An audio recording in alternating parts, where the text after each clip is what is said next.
Welcome to the channel. This video is going to go over the new fork that's happening to Bitcoin, the SegWit2x fork. It's really confusing. It makes other people confused. I mean, there's a lot of people just getting into Bitcoin right now, and they know nothing about these forks. So this video is going to talk about the fork a little bit, talk about the different forks that have happened, and kind of the game plan. This is what I'm going to do. It's not advice, not financial advice, not telling you you should do it, but this is what I'm going to do, and if you would like to do it, you could too. So from the past and the previous forks, like the Bitcoin Cash and Bitcoin Gold fork, the trend has been to, soon before the fork happens, people will invest and buy Bitcoin, because once there's a fork, you get double coins. You're going to get, if you have one Bitcoin in your Bitcoin wallet that supports the fork, then you will get another Bitcoin Cash, for instance, or it could be Bitcoin Gold. In this case, there's going to be a Bitcoin SegWit2x, and everyone's calling it B2X. Currently, it's $19.45, so that's $1,945 for the B2X is the acronym. So this is going to be the fork that's happening around November 15th. It could happen a little bit before, a little bit after, depending on how the network goes. So you're going to want to have your coins in a wallet, a SegWit compatible wallet, in order to take advantage and get the SegWit2x, B2X Bitcoin. The biggest one right now who has confirmed they're going to support this is Coinbase. So if you have your coins in Coinbase, which a lot of people do, just leave them there. Don't move them until after the 15th and maybe even the 16th. Wait and see how the fork goes. If the fork goes through, then you're free to move your coins away from the wallet after the fork happens, and you'll have two coins. Coinbase is not going to offer it instantly, so probably around January 1st, like they are for Bitcoin Cash, you may be able to access your SegWit2x coins. The same thing for Exodus and the Jax wallet. They're not supporting it yet, but they're going to wait and see how the network goes. They're going to wait for the first block to be created. They're going to let transactions go through and make sure everything's working properly before they add it to their wallets. But I would suspect that once and if everything goes through okay with this fork, then Jax and Exodus will also implement this. The reason this is such a critical fork is because they actually want to change the name. There's a lot of exchanges that are going to use the acronym BTC for this fork.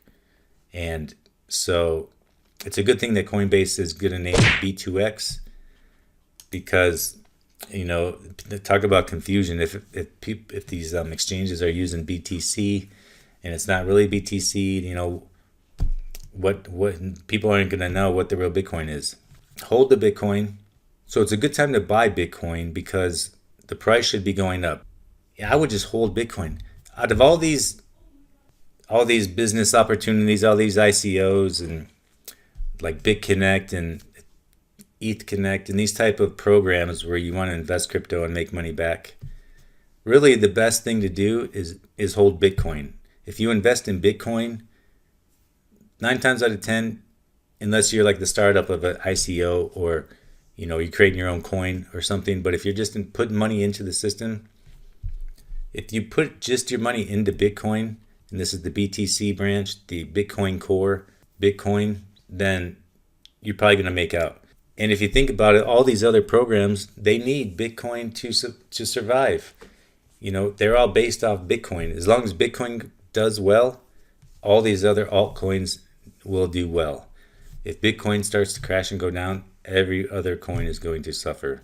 So, not that there shouldn't be other altcoins and other programs starting. Those are good projects. Some of them are good as long as it's a functional utility that is useful for the system, society as a whole. So, yeah, I would just suggest buying Bitcoin, holding Bitcoin, buying Litecoin, holding Litecoin. These coins have been around, they're stable, and they're kind of a foundation of all the other coins.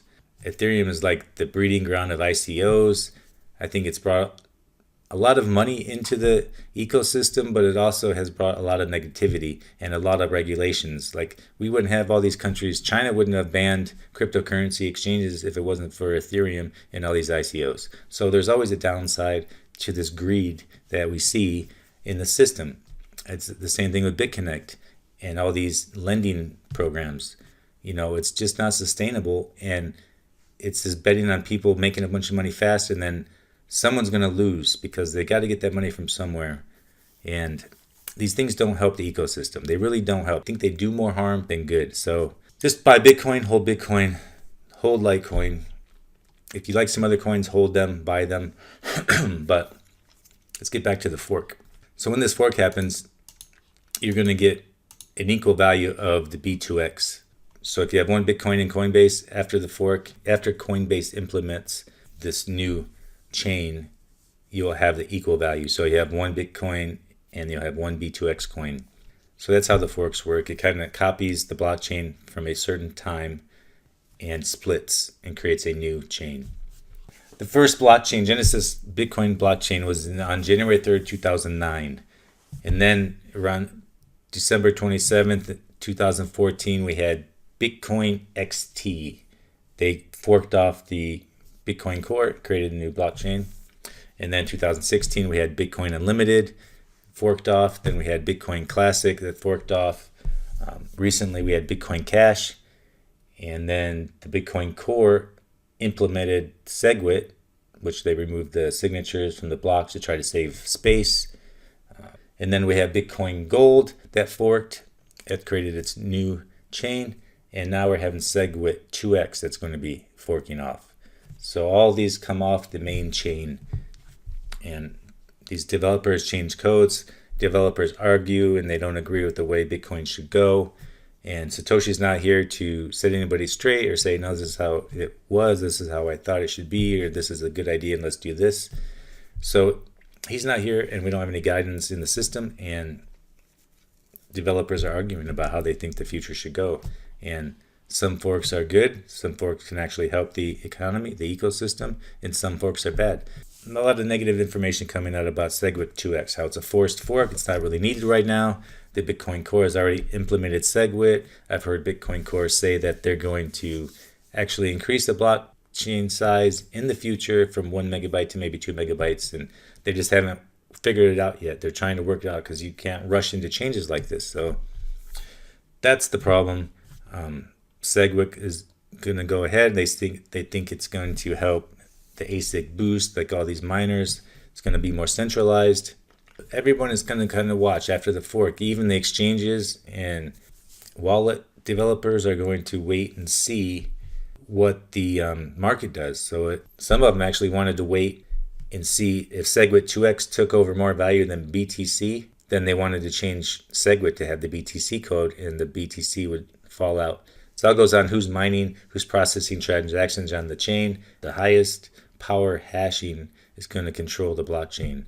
So that's why it's important to have a lot of support behind your chain, like Bitcoin, in order for it to survive on the network. Bitcoin Gold is also getting pumped up right now. If you look at the price, Bitcoin Cash is also getting pumped up right now, which maybe they're trying to get people to support, and maybe Bitcoin Cash is going to try to take over Bitcoin. If they can get more hashing power and get more support. I want to support Bitcoin, the original Bitcoin, as long as it works. Right now, the fees are extremely high in the Bitcoin network. I think block sizes should be increased. So hopefully they're going to implement that. So maybe that would drop fees down. That's been a problem. It's going to be a problem in the future, and that's a problem that needs to be addressed. Okay, so what I'm going to do with this fork, because on the last couple forks that I've noticed, the price of Bitcoin will go up until the fork comes. It'll go up faster than normal. And then once the fork happens, the price will drop back down a little bit. And I've also noticed that the price of altcoins will drop down before forks, because it seems like people are putting their money into Bitcoin. It seems like they're taking it out of altcoins and putting it into Bitcoin. So that's what I'm going to do this time too. Okay, people. Okay, well, that's about it for this video. If you have any questions, post them in the comments. And just hold your Bitcoins. I'll see you in the next one. Peace.